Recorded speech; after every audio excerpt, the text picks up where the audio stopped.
Hi అండి.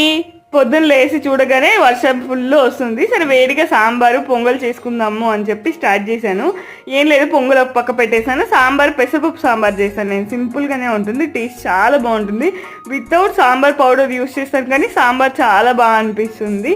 ఏం లేదు, ఆవాలు కొద్దిగా, జీలకర్ర కొద్దిగా, ఎండుమిరపకాయ వేసి ఫ్రై అయ్యాక ఒక ఆనియన్ వేసి బాగా ఫ్రై అయ్యాక అల్లం వెల్లుల్లి పేస్ట్ వేసి బాగా ఫ్రై అయ్యాక ఒక టమాటా, కొద్దిగా కరివేపాకు వేసి టమాటా స్మాషీగా అయ్యేంత వరకు ఉంచి తర్వాత ఏమో సాల్ట్, పసుపు, ధనియాల పొడి, కారం, జీలకర్ర పొడి ఇవన్నీ వేసి బాగా మిక్స్ చేశాక పక్కనే బాయిల్ చేసుకున్నాం, గిన్నెలోనే బాయిల్ చేసుకున్నాం. పెసరపప్పు బిన్నె ఉడికిపోతుంది అని ఇంకా అది వేసేసి కొద్దిగా మీకు ఎంత వాటర్ కావాలో అంత వేసుకొని బాగా ఉడికినిచ్చినాక కొత్తిమీర వేసుకొని దింపుకోవడమే.